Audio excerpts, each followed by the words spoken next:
ये एक बड़ा प्रश्न है आज के समय में कि क्या मोदी जी एक डरे हुए प्रधानमंत्री हैं। अगर वर्तमान परिस्थितियों पर नज़र डाला जाए तो कहा जा सकता है कि हाँ, मोदी जी आज के समय में एक डरे हुए प्रधानमंत्री हैं। 2014 में मोदी जी जब देश के प्रधानमंत्री बनते हैं तो दो चीज़ें, एक राष्ट्रवाद और दूसरा धर्म का तड़का या कॉकटेल बनाकर वो देश को चलाने की कोशिश करते हैं और बाकायदा 10 सालों तक चलाते हैं और बार बार चुनाव जीतते जाते हैं। तो बहुत लोगों को ये लगता है कि उनकी सफलता का पैमाना यही है कि वो चुनाव जीत रहे हैं। लेकिन दोस्तों, जब इस नज़रिए से देखा जाए कि क्या उनके प्रधानमंत्रित्व काल में देश ने हर क्षेत्र में प्रगति की है, तो जवाब आएगा नहीं। खासकर आर्थिक मामलों में मोदी जी एक असफल प्रधानमंत्री साबित हुए हैं। अभी इस बार का जब बजट आया तो दो बड़ी चीज़ें हुई। एक तो ये कि 12 लाख रुपए सालाना कमाने तक की कमाई को जो है वो टैक्स से फ्री कर दिया गया, उस पर टैक्स नहीं लगेगा। अब प्रश्न ये उठता है कि कितने प्रतिशत लोग इस देश में हैं जो 12 लाख रुपए सालाना कमाते हैं। जवाब है, जो आंकड़े हैं वो आंकड़े बता रहे हैं कि 10% के आसपास। तो अगर हम 135 से 50 करोड़ के बीच जनसंख्या मान के चलते हैं तो लगभग 12 से 15 करोड़ लोग हैं देश में। तो 12 से 15 करोड़ लोगों को टैक्स में रियायत देकर आप ढोल पीट रहे हैं, ये क्या है? दूसरा, मोदी जी जब 2014 में प्रधानमंत्री बने तो उनके पहले वित्त मंत्री स्वर्गीय अरुण जेटली जी ने सदन में, संसद में कहा कि पे कमीशन आउटडेटेड चीज हो गई है, हम नया फिटमेंट फॉर्मूला लेकर आएंगे ताकि जो सरकारी कर्मचारी हैं उनके वेतन कैलकुलेशन में कोई परेशानी ना आए। लेकिन 11 सालों बाद अचानक सरकार द्वारा वेतन कमीशन बनाने की घोषणा करना ये बताता है कि पॉलिसी के लेवल पर मोदी जी और उनके सलाहकार पॉलिसी हैलुसिनेशन, भ्रम नहीं, कंफ्यूजन नहीं, हैलुसिनेशन के स्टेज में है। नहीं है लेकिन उनको लगता है कि बहुत कुछ है। भ्रम और विभ्रम के बीच अंतर यही होता है। भ्रम में आप रस्सी को सांप समझ लेते हैं, लेकिन विभ्रम में कुछ नहीं होता है, आप सांप समझते हैं। तो वही स्थिति अभी देश में और फिलहाल मोदी जी और उनके सलाहकार मंडली की है। तीसरी, इस बार के बजट में मनरेगा की मजदूरी का न बढ़ना यह बता रहा है कि जो अत्यंत निर्धन वर्ग है इस देश का, उसके लिए मोदी जी के पास कोई पॉलिसी नहीं है।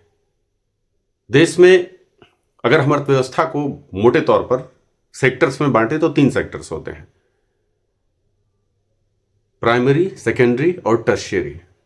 सबको पता है, पूरा देश जानता है कि आज भी देश की 55 से 60% जनसंख्या प्राइमरी सेक्टर पर डिपेंड करता है और ये मनरेगा के मजदूर जो हैं वो प्राइमरी सेक्टर में ही आते हैं। जब जनसंख्या प्राइमरी सेक्टर की ज्यादा है, पॉपुलेशन की डिपेंडेंसी प्राइमरी सेक्टर पे ज्यादा है, तो फिर मजदूरों की, मनरेगा के मजदूरों की मजदूरी का न बढ़ना सीधा यही बताता है कि मोदी जी एंड कंपनी के पास अत्यंत निर्धन वर्ग जो है देश का, उसको लेके कोई ठोस पॉलिसी बिल्कुल भी नहीं है। दूसरा, प्राइमरी सेक्टर से ही जुड़ा हुआ किसान जो एमएसपी के लिए लगभग 64-65 दिनों से, मुझे लगता है उससे कुछ अधिक दिनों से अनशन पे किसान नेता बैठे हुए हैं एमएसपी को लेकर, लेकिन सरकार एमएसपी देने को तैयार नहीं है। दूसरी तरफ कॉरपोरेट्स का मुनाफा अपने 15 साल के उच्चतम स्तर पर है। इसी बीच एक नया शिगुफा छोड़ा गया देश के कुछ महानुभावों द्वारा कि लोगों को 70 घंटे 90 घंटे काम करना चाहिए। तो इस 70 घंटे और 90 घंटे काम करने की बहस के बीच कामगारों के वेतन का न बढ़ना कहीं ना कहीं एक संकेत है इस देश के कॉरपोरेट्स को कि आप भले ही लोगों के सैलरी न बढ़ाओ, तो आप जम के मुनाफा कूटो, हमको इससे कोई फर्क नहीं पड़ता है। लेकिन फर्क तो पड़ता है। जब सेकेंडरी और टर्शियरी सेक्टर ही सिर्फ ग्रो करेगा तो होगा ये कि जो कंसंट्रेशन है ना देश के संसाधनों का, वो चंद हाथों में सिमट कर रह जाएगा। जो धनी हैं वो बहुत धनी हो जाएंगे और जो गरीब हैं उनको भोजन के भी लाले पड़ जाएंगे। एक और बड़ा सेक्टर है मोदी जी की, ये सारी चीजें जो मैं बता रहा हूं आप लोगों को, ये सिलसिलेवार ढंग से बता रहा हूं कि आप समझिए आर्थिक क्षेत्र में मोदी जी कहां कहां फेल हैं। डीजल और पेट्रोल की कीमतें, मोदी जी जब 2014 में प्रधानमंत्री बने थे तो पेट्रोल उस समय 62 रुपए के आसपास था। आज पेट्रोल की कीमत, और उस समय अंतर्राष्ट्रीय बाजार में $140 पर बैरल था।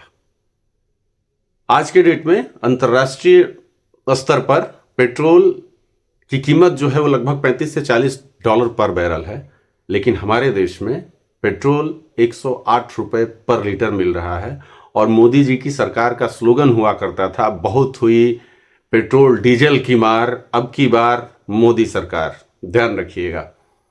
तीसरी बात, एक और बात, मोदी जी जब प्रधानमंत्री बने तो उस समय डॉलर जो था वो भारतीय रुपए का लगभग 61 रुपए का था।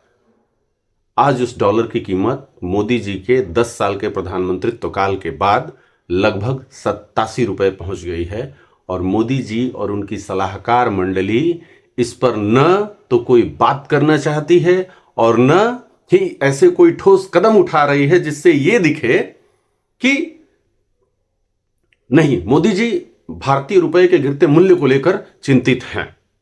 और सबसे अंतिम बात, 45 सालों के अपने सबसे चरम पर है भारत में बेरोजगारी, उसकी तरफ एक कदम भी न बढ़ाना ये बता रहा है कि प्रधानमंत्री नरेंद्र मोदी आर्थिक रूप से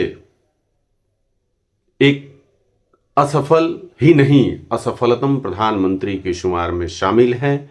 बाजार में बढ़ती महंगाई, यहां तक कि अब तो जो शैम्पू और साबुन बनाने वाली कंपनियां हैं उनके मालिक भी कहना शुरू कर दिए हैं कि उनके सामान बाजार में बिक नहीं रहे हैं। मतलब ये कि लोगों की परचेजिंग कैपेसिटी घट रही है।